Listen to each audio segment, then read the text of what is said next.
Dictating the wrap-up on the Butcher Benton package. I'm Lieutenant Dick Chasen.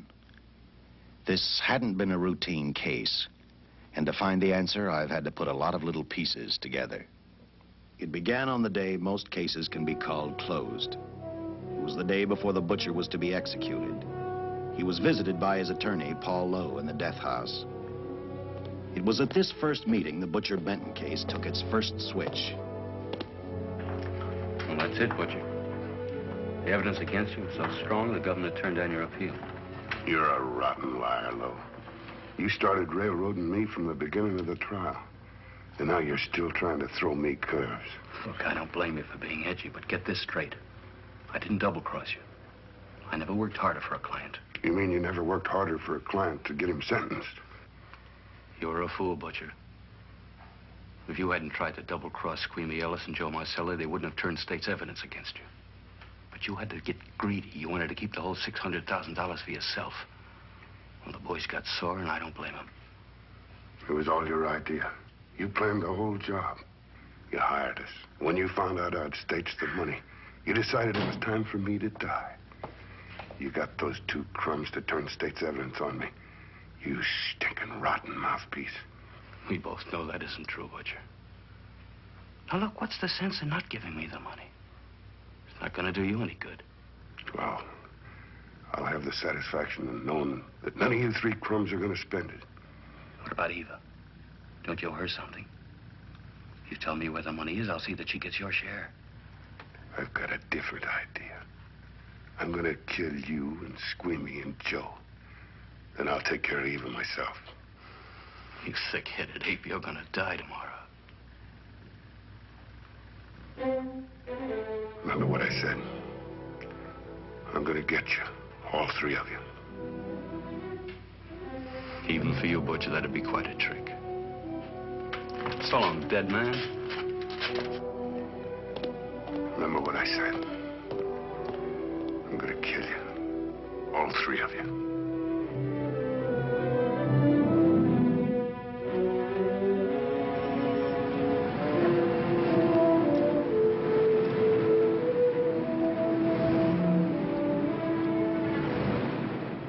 Back in Los Angeles, two men sat in a barroom listening to a newscaster tell his headline story.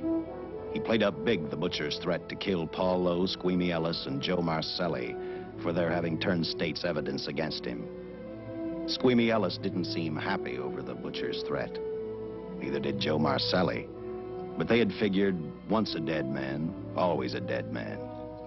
But this was one time everyone was in for a surprise, including the entire police department.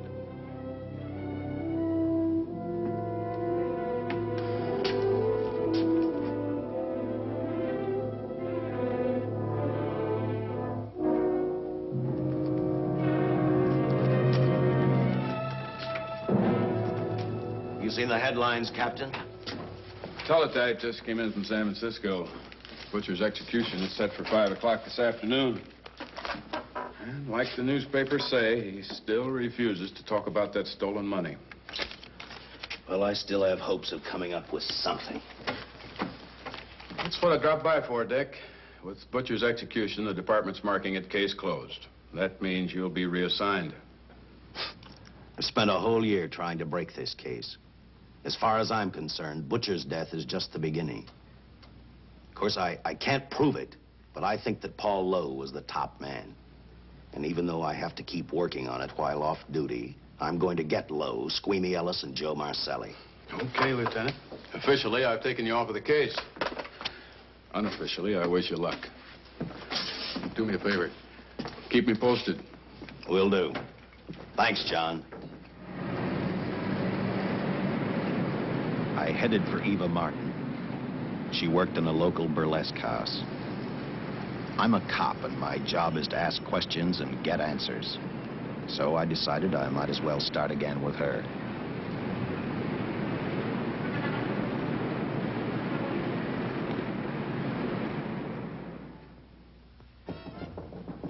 Come in. Oh. What do you want? I'd like to talk to you. Talk? You're a cop, aren't you? That's a good question. I can't even find a 3-ton armored car, let alone the $600,000, and I've been on the case a year. I've told you, and I've told you, and I've told you. I don't know anything about the money. I never did. Benton's gonna be dead in a little while. I thought it might make a difference. I never knew anything about the money. Call me dumb. I didn't even know Charles was in the rackets until the trial. Now, take it easy, kid. You're on, Eva.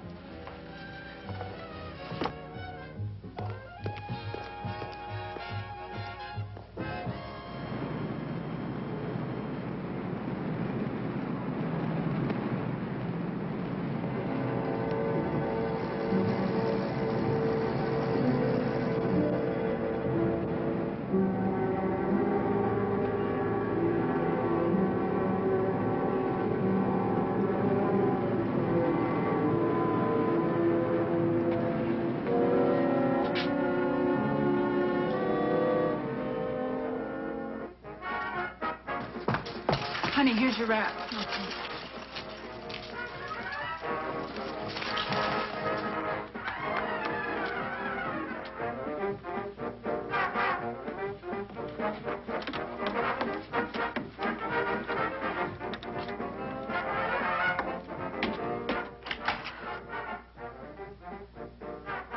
A few moments ago, Butcher Benton, without revealing the whereabouts of the $600,000 stolen in the armored car holdup, paid for his crimes against society in the gas chamber at San Quentin. Now for a look at the international scene. Today... Come on, baby. Don't waste tears on Benton. I feel so badly about Charles. If I'd known, maybe I could have done something. How about a drink? We could both use one. An artist can't drink while she's working, Paul. Boy, see.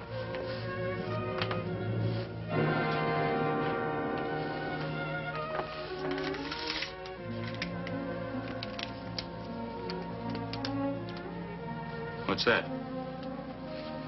Well, now what's the matter? It's a message from Charles.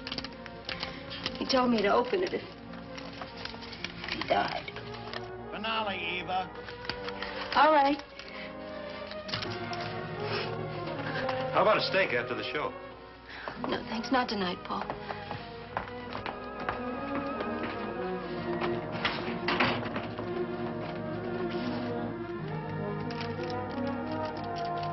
I didn't find out until much later, but Paul Lowe, in opening the letter the butcher had given Eva, found a map outlining a section of the city sewer system. And clearly identified was the spot where the butcher had hidden the stolen payroll.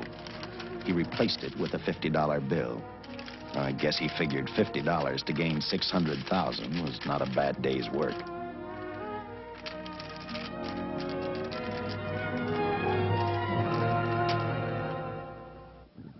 And a few hundred miles away in San Francisco, the case took another switch, which turned the next 72 hours into one long, hideous nightmare.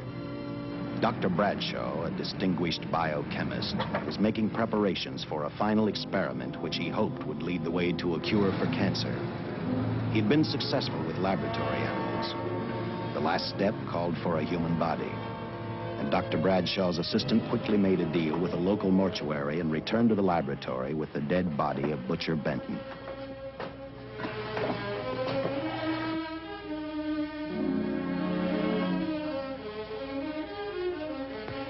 You made good time. Well, I didn't waste any. Any trouble? No, I just handed the money over and moved the body into your station wagon. That was that. Good. Get a syringe.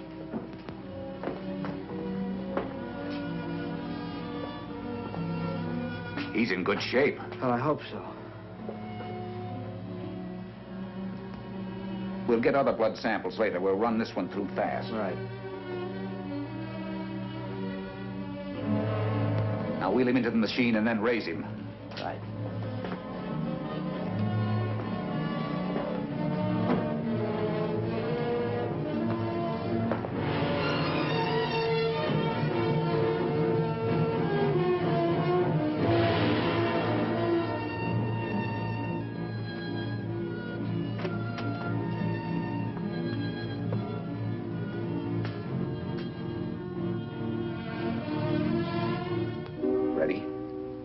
You mean you're going to give him 287,000 volts? Yes, yes.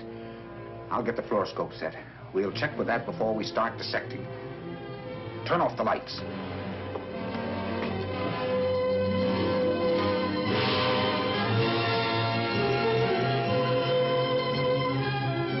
There you are, old boy. If you respond properly and my theory is sound, you'll be more famous dead than alive. Throw the switch.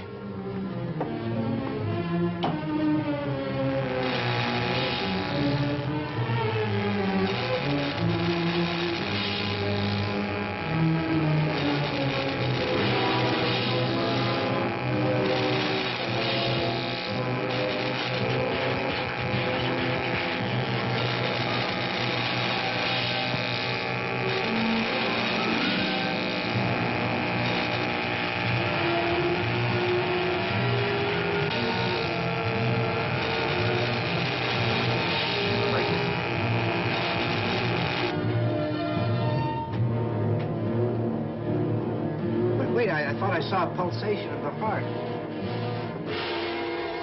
You're right. Dr. Bradshaw is beginning to breathe. You've brought this man back to life. No. The heart muscle has simply responded to a terrific electrical shock, that's all. Yes, but it does prove that the cells still function. Dr. Bradshaw, he is alive. A shock reaction, it can't last. His cells are multiplying now, if your theory is right. We could keep that reaction going longer. But it's worth a try. Get the body out.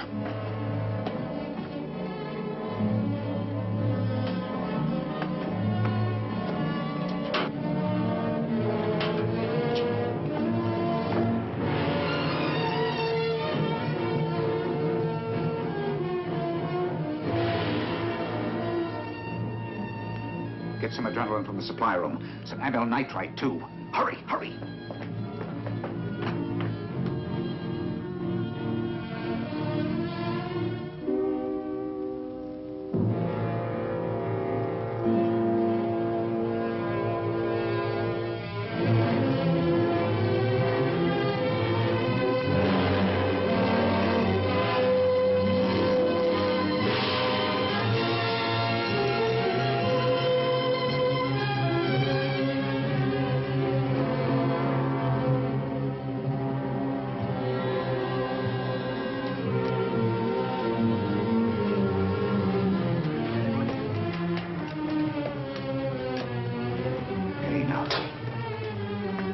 Mustn't move. Your heart can't stand the strain. Now, you must lie still. Please, please. Easy now. Easy. Easy. You must lie. Easy, please. Oh!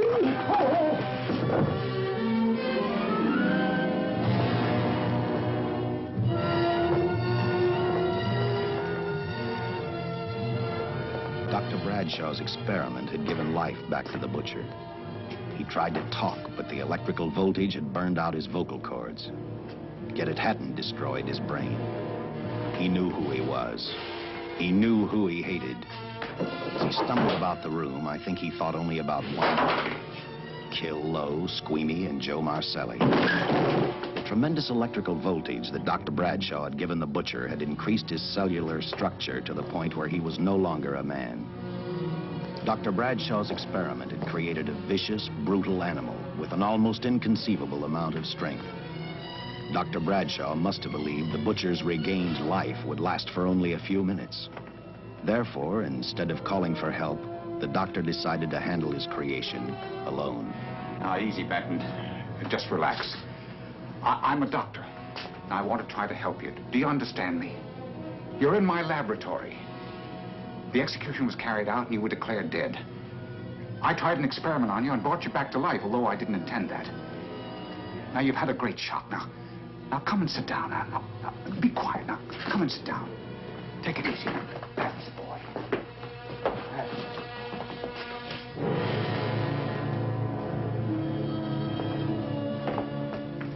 Careful. His reactions are violent. How do you explain this? Each cell must have multiplied 100 times. perhaps thousands. His strength is unbelievable. No, it's too late for the amyl nitrite. I want to get some blood samples, make some tests on him, find out what's happened. Get me a syringe.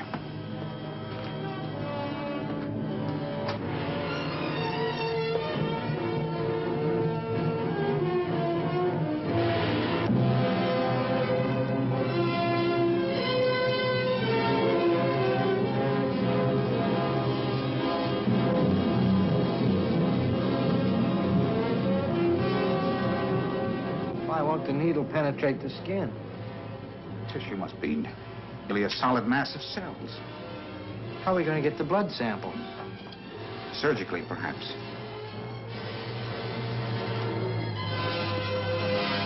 Now, take it easy. You can't leave here now. I'm responsible for your being alive.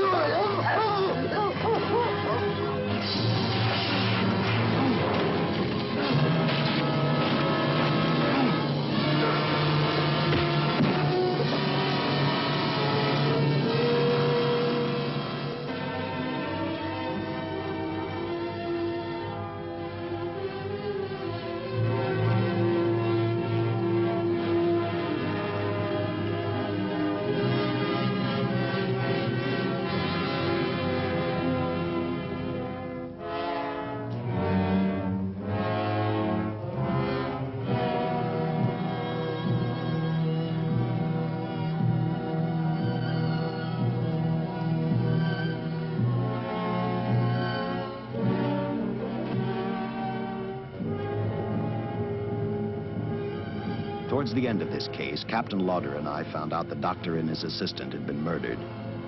But I'm getting ahead of my story. The butcher didn't know how he had been brought back from the dead, and he didn't care.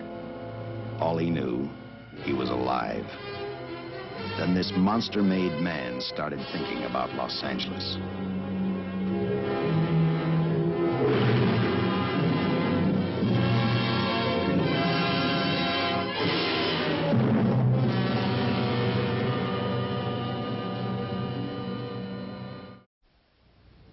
On that very night back in Los Angeles, I decided to stop playing detective for a little while. I went to the burlesque house to ask Eva to have dinner with me.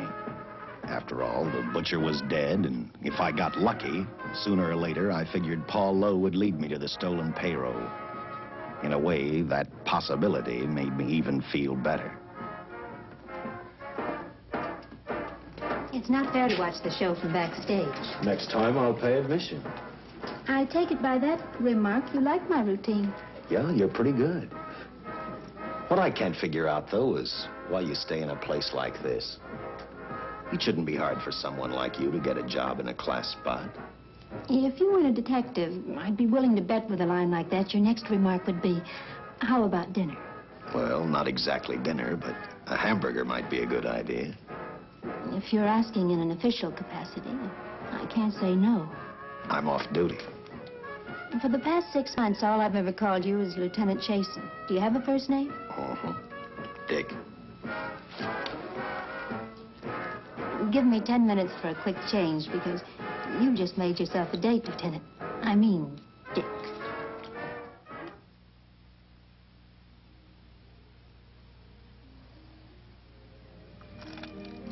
You know something, Dick? I haven't had hamburger in the front seat of an automobile with a guy in a lot of years. Well, from now on, we'll do it more often. Funny. I always figured a policeman wasn't really a human being. I mean, unless he was arresting someone or trying to solve a case, he was unhappy. Shows you how wrong you are. In fact, everyone on the force gets fed up occasionally with the job they do. Maybe we're more human than anyone else. We see so much trouble, we get to hate the word. But as long as the world's filled with people, there'll have to be men who enforce the laws. What made you join the department? Now who's making with the questions? No, honest, I'd like to know. Well, it's really a very short story. When I got out of the Air Corps, I knocked around for a while. Well, I went to work for an oil company. One day, I went back to college on the GI Bill. Just before graduation, I noticed all about the police department exams. Seemed a pretty good thing to do with your life, so I took the exams, passed, then went on from there. If I ask one more question, will you give me a straight answer? Try me. Am I still part of the Charles Benton investigation? I mean, right now. I don't think so. As far as the department's concerned, when Benton was executed, the case was marked closed. But inside of me, that's not good enough. I don't follow you. Well, the $600,000 is still missing. And a fast-talking underworld lawyer like Paul Lowe is walking around a free man. Someday, no matter how long it takes, I'll get him and the money. Until I do, the Benton case for me is not closed. I give you my word, Dick. Charles Benton never told me anything about the money.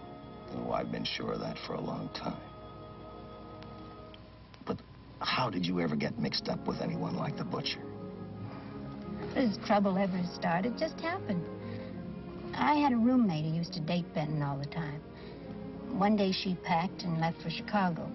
Benton carried a torch for her, and he used my shoulder to cry on. First thing I knew, we were having dinner together, and a few weeks later, I was labeled by the police as this #1 suspect and Benton's girl. But it was never like that.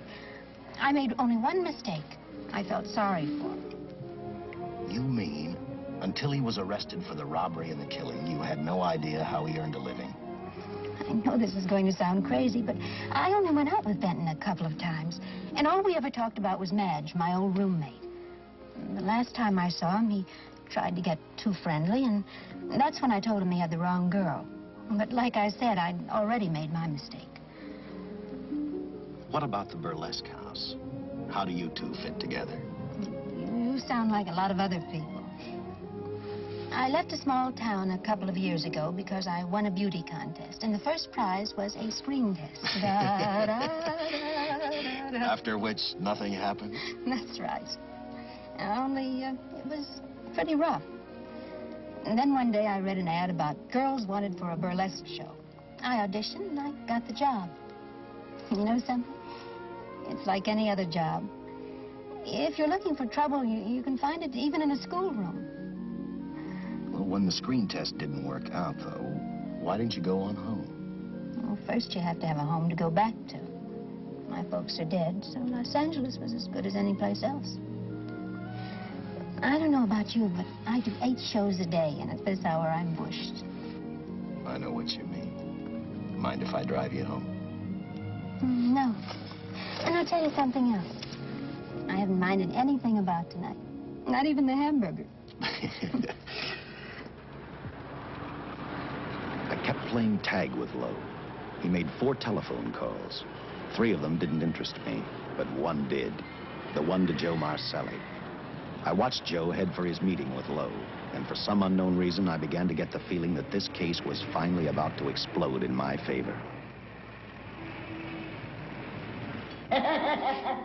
You see what I mean? Well, look at that, will you? I see him stagger on 2 legs, but he's doing it on 4. Shut up, you flea bag. Well, look who's calling names. At least I ain't a squealer, a stoolie. I warned you before. All right, Harry, that's enough. I'll take care of him. I want to talk to him. Okay, Mr. Lowe. But any future business you've got with this psycho, take care of it upstairs in your office. You keep showing around here, sooner or later he's going to get slugged, cripple or no cripple. All right, shut up, Joe. Sit down.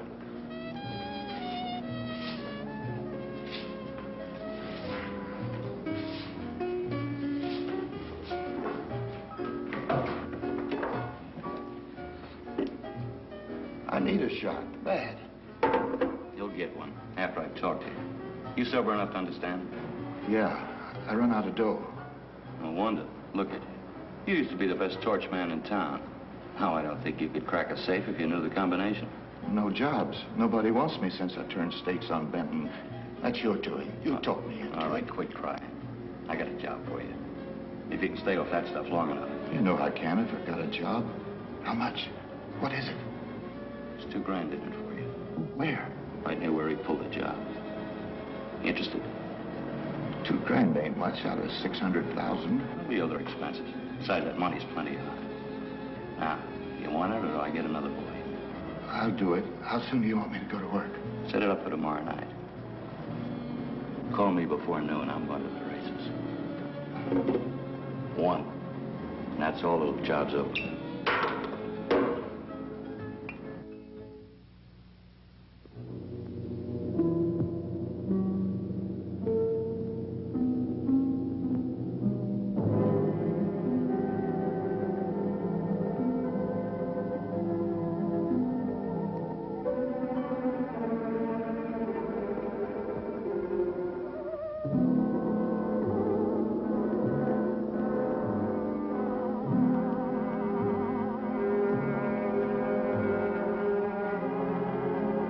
The butcher was walking slowly toward Los Angeles. He'd traveled through wooded hills to prevent being seen by anyone. Finally, he came to a quiet road. He stopped to get his bearings. And then he saw her, and he saw something else. An automobile. For the butcher, that rang a bell. With a car, he knew by the next afternoon he'd be in Los Angeles in plenty of time to catch up with the 3 men who had double-crossed him.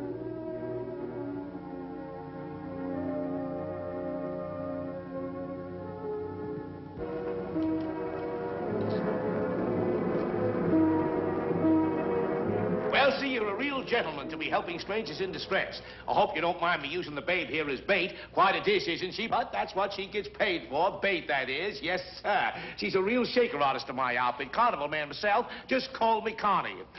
Yeah. Well, friend, we're in a little bit of difficulty here. Got a flat tire, brand new car, no tools in the back. Why, some of these dealers make my carnival grifters look like babes in the woods.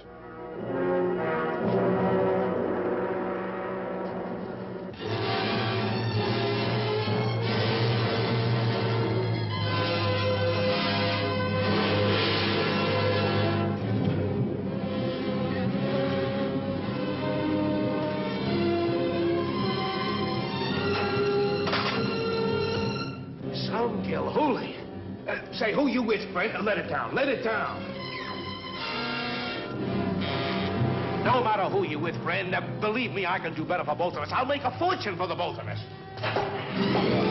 Oh.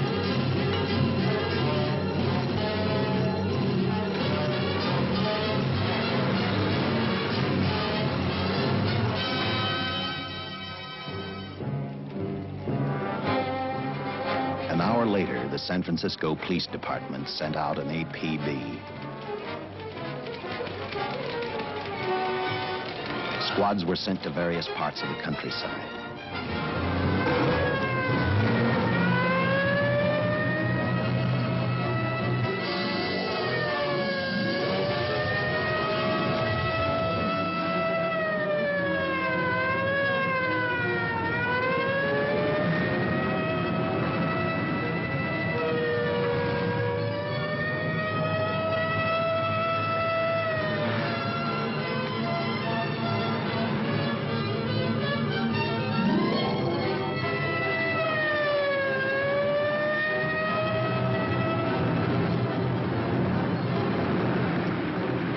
Roadblocks were thrown up to catch the cold-blooded killer the hysterical girl had described.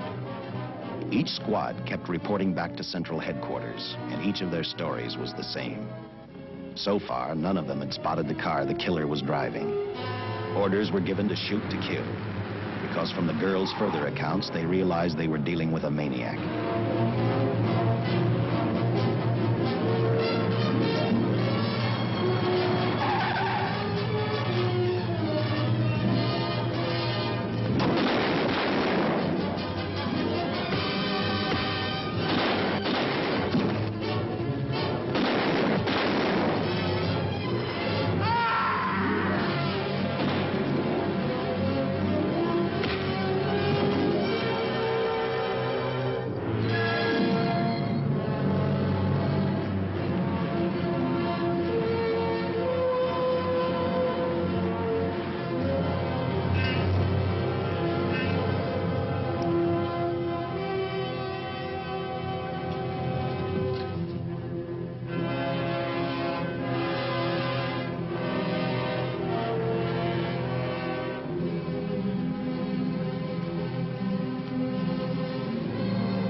trust that this information will answer all of your questions. If I can be of any further service, let me know. Sincerely, J.I. Louder, Captain Police, L.A. Another all points from CHP, Captain.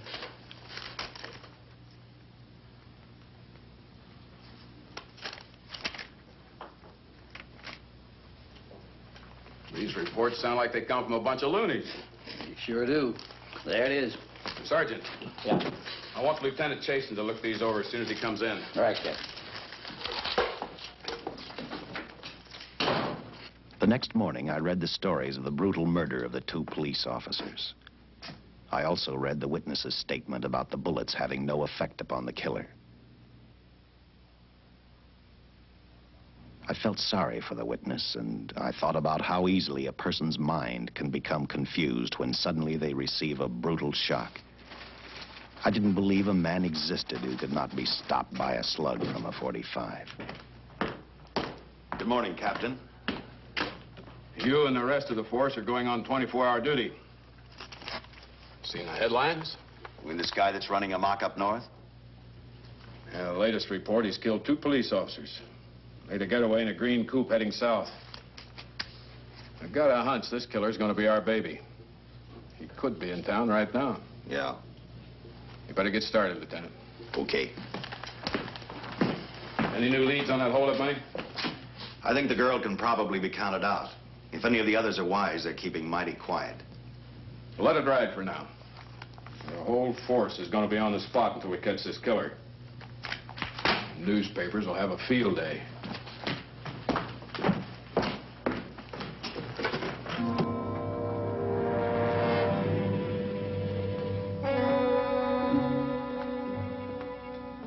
We were wrong about 2 things. The killer was already in our city, and we didn't know he was Butcher Benton. He headed straight for Eva Martin. He went to her dressing room to get back the map he had left in the envelope with her. He wanted first to check his money, then catch up with Lowe and the others.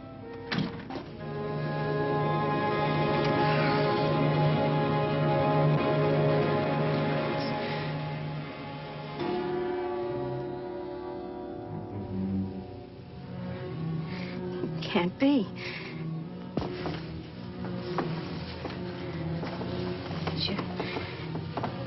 You do look like him. Only different somehow.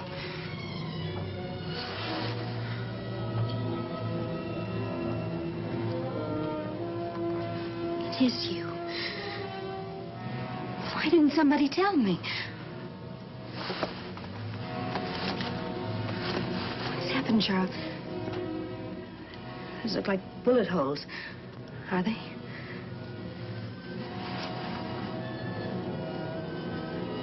There isn't even a mark.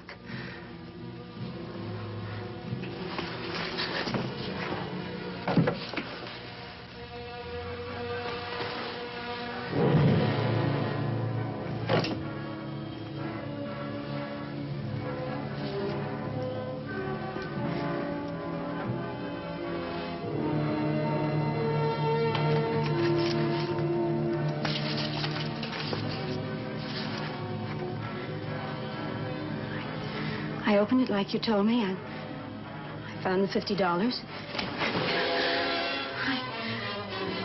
I didn't know why you left him. Paul didn't know why he was here.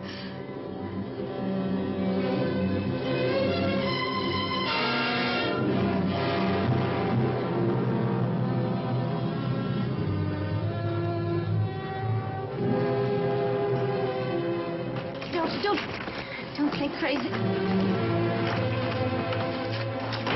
The name of Paul triggered his hate. He left her dressing room and started for Squeamy Ellis and Joe Marcelli's place. Because he knew, with them out of the way, Paul Lowe couldn't open the strong box where the money was hidden. He thought of Squeamy and Joe first. He was saving Paul Lowe for last.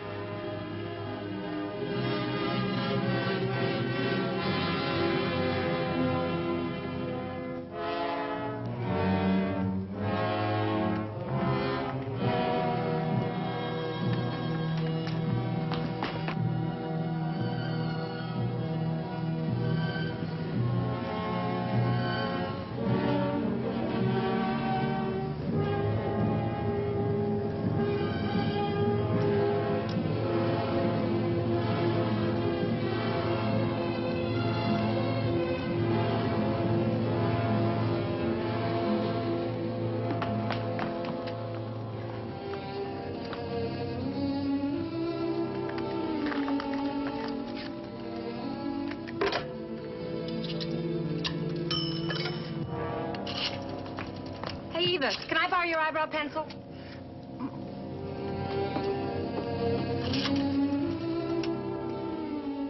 Operator, get me police headquarters. Lieutenant Chasen, please. When do you expect him? Well, tell him Charles Benton is alive, and even bullets can't stop him. I'm not crazy. Just say a friend of Charles. He'll know.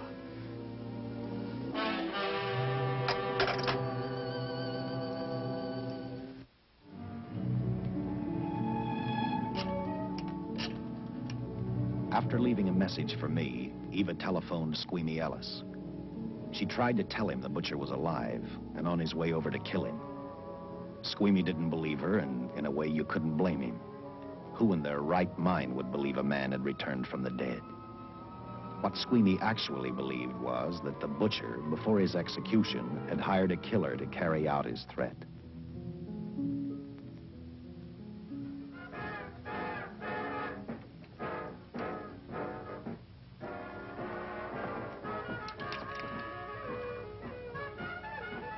You sick? What? You don't look so good to me. 10 minutes, Eva. All right. Say, Eva, I could take over the matinee trick for you. What? It's easy. It's okay, Eva. I can do it. Scub-up-de-doo-doo-doo. Oh, Francine, I just thought of something. Yeah? Eva agreed to let Francine do the show. She hoped she'd be able to interrupt the butcher before he arrived at Squeamy's hotel. Or, failing that, at least be able to warn him to stay out of sight. You wanted me, Captain? Yeah, I just had a rundown on those fingerprints of the stolen car up north. We got nothing on the driver who was killed or the woman with him. Take a good look at these. There's something funny about these. Yeah. The boys in the lab can't figure it out either. Those are the killers. They were found on the steering wheel.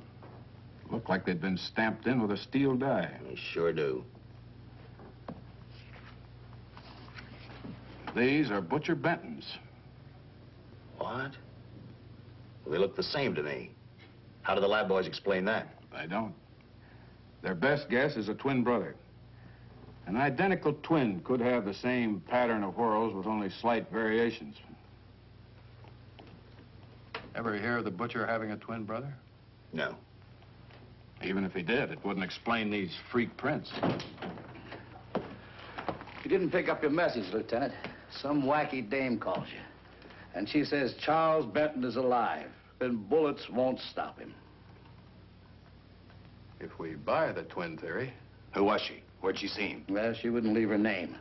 Sounded kind of hysterical to me. Said she was a friend of the butcher's. Eva Martin.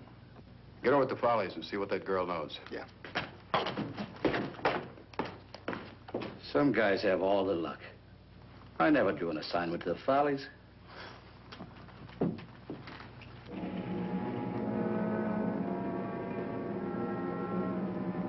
Meanwhile, the butcher headed for Squeamy's hotel. He didn't seem to be in any particular hurry. Actually, he seemed like any normal person, on his way to work or on his way home.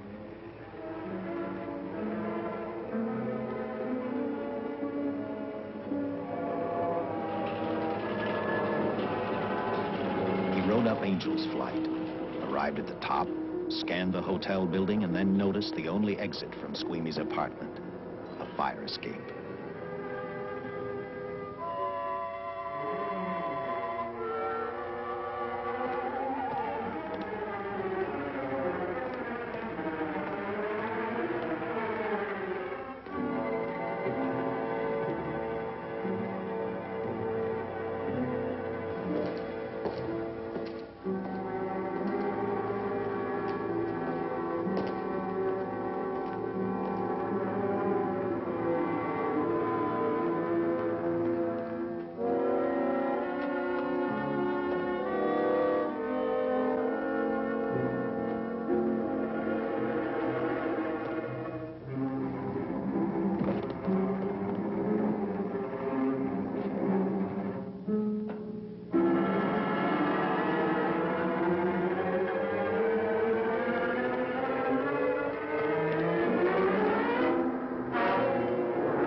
butcher was figuring his next step.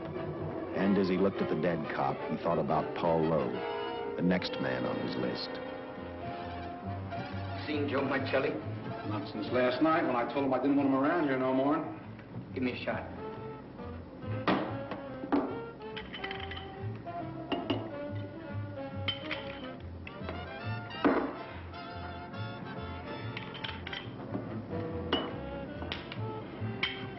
Look, I need help. Just found out that Benton's hired a killer to get me. He's after Joe, too. Well, then drink up and get out. I don't want no trouble around my place. You're a real pal. Drink up and get out, I said.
Operator, get me the police. Police! Yes!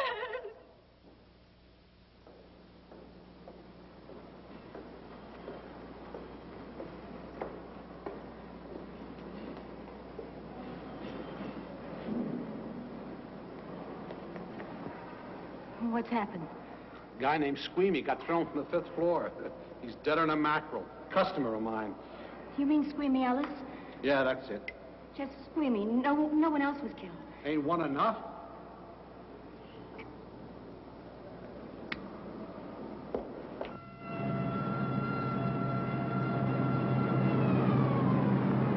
I tell you, the bullets never even phased him. He must have been wearing a bulletproof vest.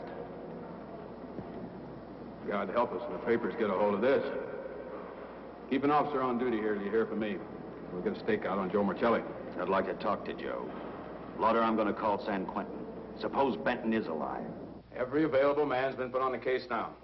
Yes, sir. All right. All right.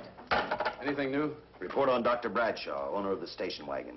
The San Francisco police located his laboratory in the basement of an electrical power receiving station. Bradshaw, what's he know? He's dead.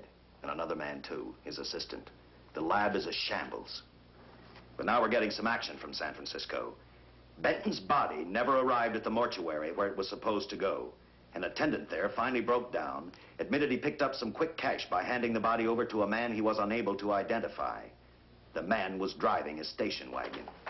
Blast it, man. The chief's on my neck, and the commissioners are on his, and the mayor's on theirs. Now, am I supposed to tell them that our killer is a dead man? They found a notebook in Bradshaw's lab. It ties his experiments in with a Professor Dwiggins at Caltech. I hope to hear from Dwiggins soon. Captain, report from the valley on a hysterical woman. Reports the presence of the killer. There's the location. Let's go.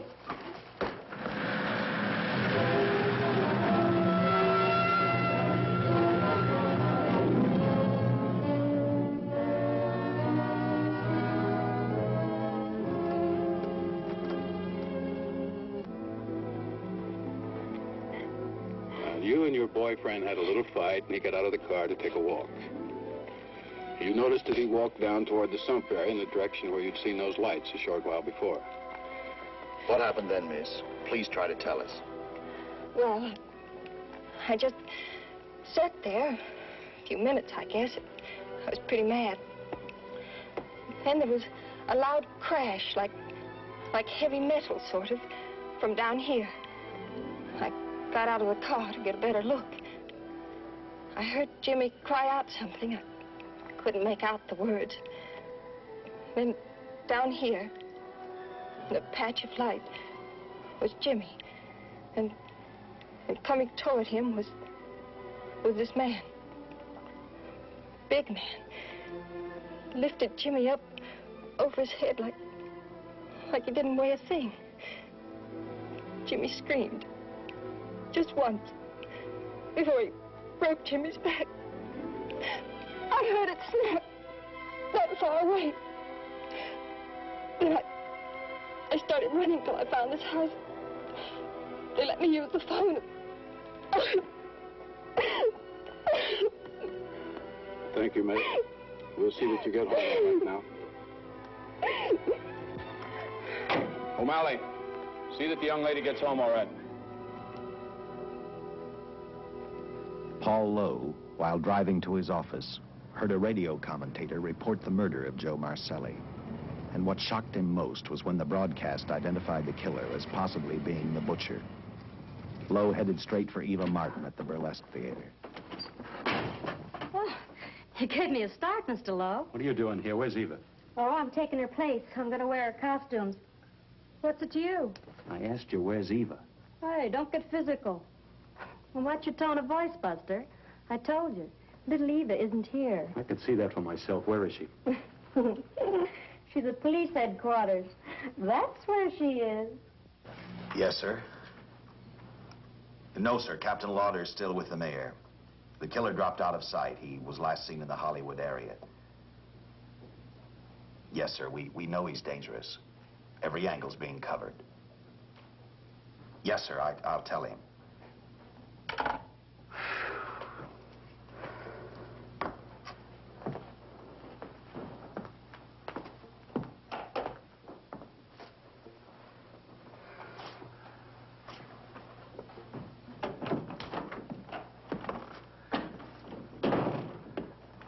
Yeah, see how these fit. Low heels. I'm sorry. It's the best our wardrobe department can afford. Any idea how soon the captain will be back? Now, look, I'm going to see the captain if I have to wait here all night. Paul. Paul, Charles killed Squeamy and Joe. Joe, too? Benton? He's alive. I saw him, but nobody will believe me. I'm checking it. My guess is whoever killed them is on the trail of the money, Lowe. Now, maybe you better start talking if you know anything about it. I don't know anything. Did the butcher have a brother? No, no brother. It was Charles. I saw the tattoo on his arm. Look, I demand police protection. Where's the money, Lowe? You heard me. I demand protection. I know my rights. We put stakeouts on your office and home. Well, that's not enough. It's enough as far as we're concerned.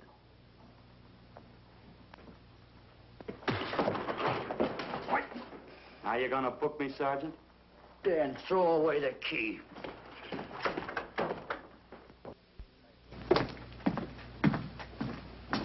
Thank you. Come up with anything yet, Dick? Oh, we've checked every hotel, motel, and rooming house in town.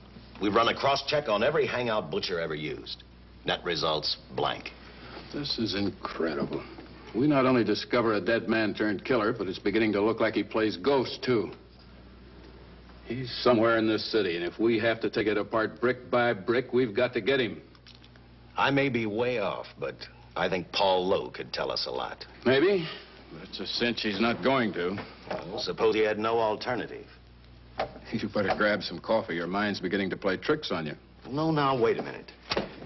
When Lowe came to us for police protection, it was because he was scared stiff the Butcher would add him to the list of Squeamy Ellis and Joe Marcelli. Go on. It figures, too. When he slugged the sergeant, he knew we'd book him right away. Oh, this Lowe's a pretty cute character. But we can play the same game. You mean we'll threaten to release him? Well, not exactly. You tell him you realize that he was excited, that throwing the punch was accidental. Tell him we're not going to make a charge, that he's completely released. Lieutenant, you know we can't do that. Lowell made his first mistake when he hit the sergeant, and that'll get him a year. As far as the department's concerned, at least it's a small victory. If my hunch is right, Lowe won't want to be on the streets with the Butcher looking for him. And he may talk, and talk a lot. Enough maybe for us to get rid of him permanently. Even lead us to the Butcher. If he's frightened enough, that might work.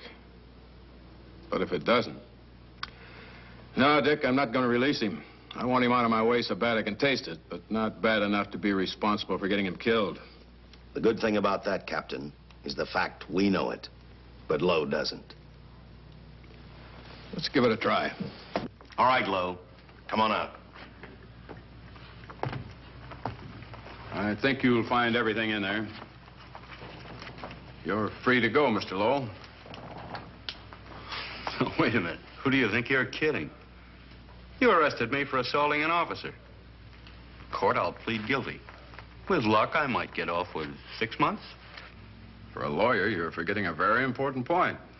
If no charge is made, there's no trial. It was a tough day for everyone. We figured your nerves were on edge, and when you threw the punch, you didn't know what you were doing. I've squared everything with the sergeant. It's all over, all forgotten.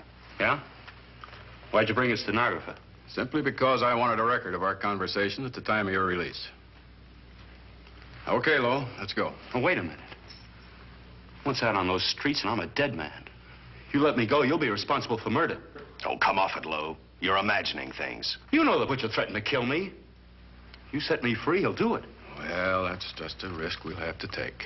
But the way I look at it, Mr. Lowell, you'll be okay.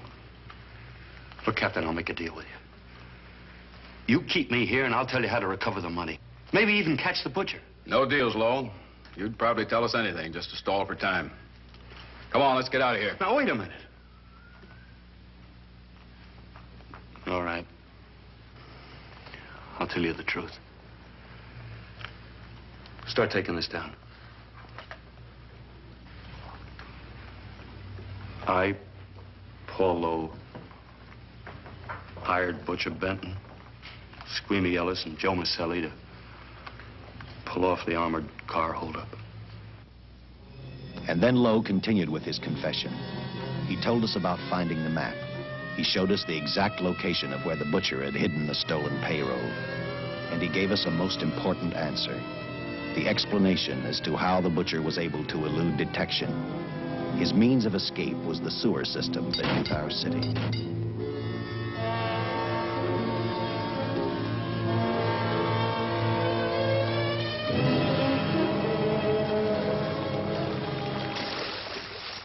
The department went to work fast. Every police squad in the city was detailed to cover a specific area. Every entrance and exit to the Los Angeles city sewer system of 700 miles was covered. Captain Lauder and I, along with several other squads, headed for the entrance where, according to the map, Butcher had hidden the money. Our job was to stop him, and that made me think of one specific question. When we found him, could this monster be stopped? I, for one, wasn't sure.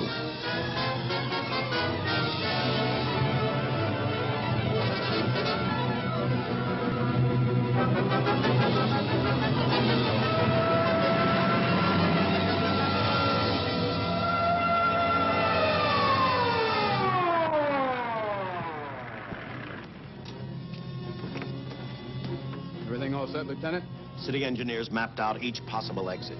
A squad of officers are spotted at every point.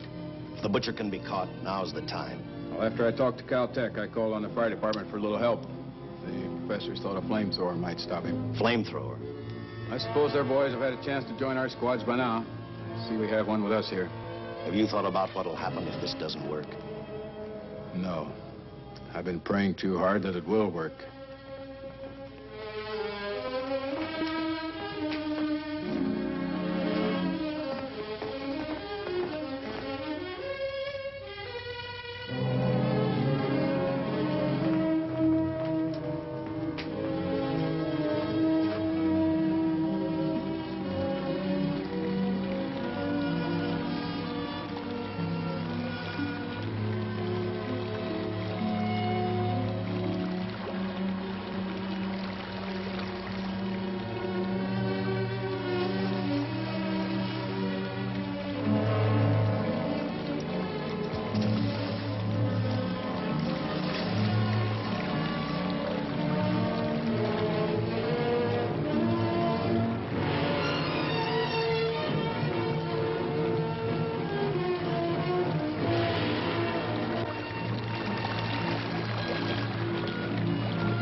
This was where we split up. I'll go straight ahead.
This map's right, we're off our course. We'll have to backtrack.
Let him have it.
And the tremendous shock of electricity that brought the butcher back to life destroyed him. The $600,000 stolen in the armored truck robbery has been recovered. Case closed. Well, here are the scientist's comments for your records. I had to fill in a few spots with my own guesses, but I guess that's about the size of it. Did you get any sleep? Oh, some. Not much. How's the girl today? Well, I called the hospital about an hour ago. She'd gone. Gone? Where? Well, she told them she was a working girl and that she'd been away from the job too long already. Quite a girl. Yeah. Say, how about that time off I've got coming? 48 hours, beginning right now. Get some rest, Dick.